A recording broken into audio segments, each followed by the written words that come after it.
I mean, they emphasize on it so much, Father and the Son, and we disagree with them and all these things. But they cannot be the harlot of Babylon. It's impossible. The harlot of Babylon cannot be the Catholic Church. Rome is mentioned 15 times in the Bible. How many times does the Bible mention Roman destruction? How many times? Literally. Zippo. Not once. Spain is mentioned twice. How many times in destruction? Zippo. Let me ask you a question. Out of all the countries that are mentioned in the Bible literally by name, name me one country in the Bible that is mentioned by name that God destroys in the end, that is not Muslim. The different names that God attributes to the Antichrist. What is Antichrist called in the Bible? He is called the Assyrian. He is called the Prince of Tyre. Where is Assyria today? Muslim.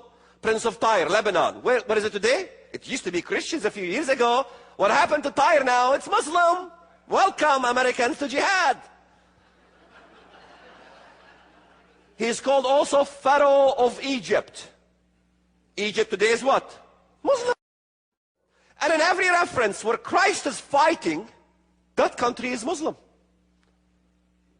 How come Americans thought for all these years that Christ is going to fight the Antichrist who comes out of Italy and he enjoys eating numero uno pizza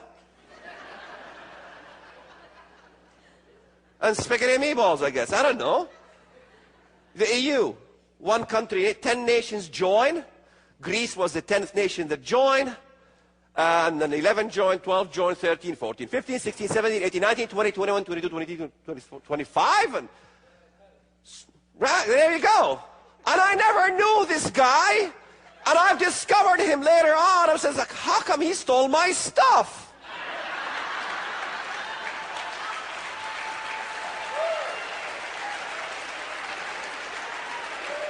And he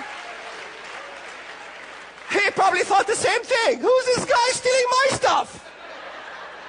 Well, both our stuffs were coming from the same source at the same time. He was doing his research in 92, and I was doing my research in 92, and he was doing his research in 92, and nobody wanted us to open our mouths at any prophecy conference, so we had to get together and form a gang, and here we are.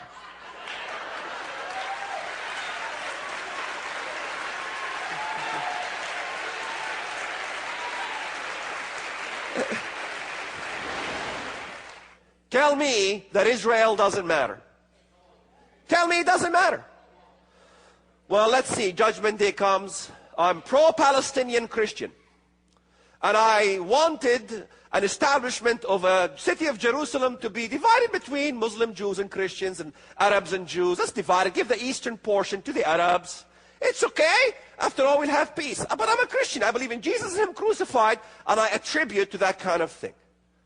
And when Christ comes, and He will come, and come He will, He's going to be ticked off. And what is He going to be ticked off about? He tells you, Joel chapter 3, I will gather all nations into the valley of Jehoshaphat, and I will enter into judgment there with them, on the account of my people, my heritage, Israel, whom they have scattered among the nations, they have also divided up my land. And Westerners don't even know why Christ is going to come. I asked them, why do you think Christ is going to come? Judge said, well, we know that. What's He going to do? Well, bring peace. Well, we know that. What else is He going to do? He's going to come and fight for Jerusalem. And Judgment Day comes and you're going to go, hi, Jesus. I'm judging the world. Excuse me, I'm busy right now. I'm going to judge the world for dividing the land of Israel. Well, I'm pro the division of the land of Israel. Left. Next. Can one be on the side? I mean, look, who wants to divide Jerusalem? Who wants to divide Jerusalem? The devil! Antichrist wants to divide Jerusalem. What does he come to do? Divide Jerusalem, divide Israel, divide the land.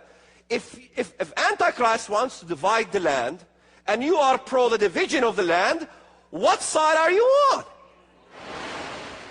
He said, I send you as sheep amongst wolves. I send you as sheep amongst wolves. So what does that mean? If you got no wolves, maybe you're not sheep. Think about it. Think about it. If you don't have wolves in your lives, and don't tell me your mother-in-law is the wolf. No. That is not what the Bible is talking about. Or your credit problems. Or your hemorrhoids. That's not what God is talking about. Those are not the wolves. Wolves are real people who really want to kill you and get you and destroy you for what you believe in. I began to understand when Jesus said that the day will come that the ones who will come to kill you, they will be thinking they are doing God a service. In fact, in Psalm 83, clearly what it says. Let's go back to Psalm 83. Oh, let's finish this one. Remind me to go back to Psalm 83. Look at that. Verse 8. For it is the day of the Lord's vengeance, the year of recompense for the cause of Zion. What does he do to Arabia? Verse 9. Its streams shall be turned into pitch. The word streams, Hebrew is nachal, which really doesn't mean water streams like you think. It's not water streams. Nachal is torrents, mines. Look it up in the Strongs. Underground torrents or mines or tunnels will be filled with what? Pitch. What's pitch? You want to argue with that one? They'll be filled with pitch, and its dust into brimstone. Its land shall become burning pitch. It shall not be quenched night or day. Its smoke shall ascend forever. From generation to generation, it shall lie waste. Al Gore is not going to be happy when this happens.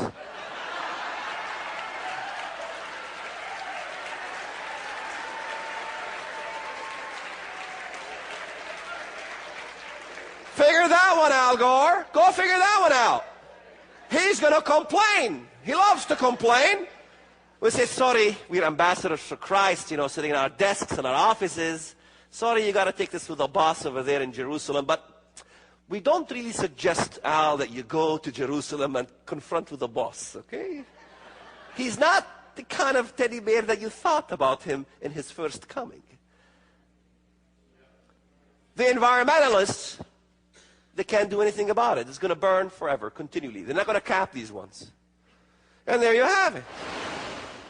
We have just completed the 2007 International Prophecy Conference with nearly a dozen world-renowned speakers, but you don't have to miss a minute. I've been invited to many prophecy conferences, but this is the first one that I was allowed to talk about prophecy.